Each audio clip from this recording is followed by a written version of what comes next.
Hi love! Aalis ako ngayon pero magluluto muna ako ng pananghalian ko para may kakainin ako mamaya pagka-uwi. So eto, nakapag-prepare na ako dito ng beef. Binigay lang sa akin to ni Ate B pero di ko sure kung magugustuhan ko. Kasi yung beef na to, ito yung pinakabatang baka. So yung texture ng beef na to ay sobrang lambot at medyo may amoy siya. And until now nga, wala pa rin akong toyo. Kaya yun din yung isa sa reason ko kung bakit ako aalis. So bale, igigisa ko lang tong beef and then lalagyan ko lang to ng gulay. May natira pa namang kalahating cabbage kaya yun na lang yung ilalagay ko. Bale, ang una kong ginawa, ginisa ko lang dito yung bawang, sibuyas, kamatis at saka capsicum. And then nung medyo durog na yung kamatis, tsaka ko na nilagay itong beef. Paminta at konting patis nga lang yung ilalagay ko dito kaya I'm not sure kung ano yung magiging kalalabasan ng lasa nito. So sa part na to, luto na nga yung beef kaya nilagay ko na rin tong cabbage. Hindi pa naman nga ako gutom sa mga oras na to kaya hindi muna ako kakain. Basta kapag natapos kong lutuin to, susunduin ko lang si Senny sa trabaho niya kasi magpapasama ako sa kanyang bumili ng oil. Magdadala na nga rin pala ako ng 2 eco bag kasi pagkatapos akong samahan ni Senning bumili ng oil, sasamahan ko rin siyang mag-grocery. So dito nga kami sa rep ko unang pumunta at sakto, merong nakasale na oil ngayon. Kaya ayun, yung 5 liters na oil na nga yung kinuha ko para matagal na maubos. After nga namin dito, magdadrive lang ako ng 6 minutes papunta sa Coburn Central. Bale, dun na kami mag-grocery at dun na rin ako bibili ng mga kailangan ko sa bahay. Pinapakita nga ni Senny dito yung muscle niya pero wait, parang wala akong makita.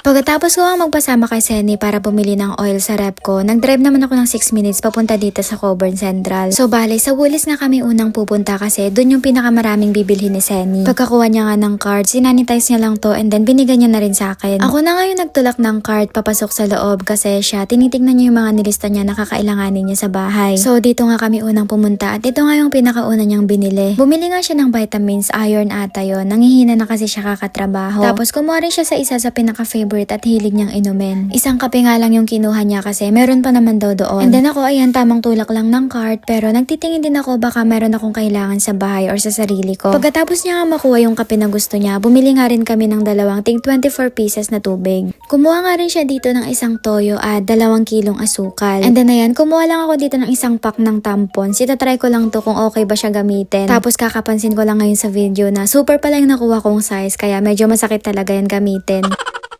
Hindi ko nga sure kung magagamit ko ba talaga yung tampons na kinuha ko kasi sobrang laki talaga nun. Tapos ayun, bumili nga rin pala si Senny ng Colgate at saka 2 dishwashing liquid. Tapos ako, kumuha naman ako ng ganito para sa bahay. Nilalagay nga pala namin to sa dishwashing machine namin. Tapos kumuha na rin kami dito ng panglinis ng oven. Nagpapabili din kasi si Ate Jill neto. Kailangan kasi nito sa bahay. And then balak ko nga rin sana bumili ng asparagus kaso nagulat ako sa presyo. Sobrang mahal, yung isang talitig $4.25.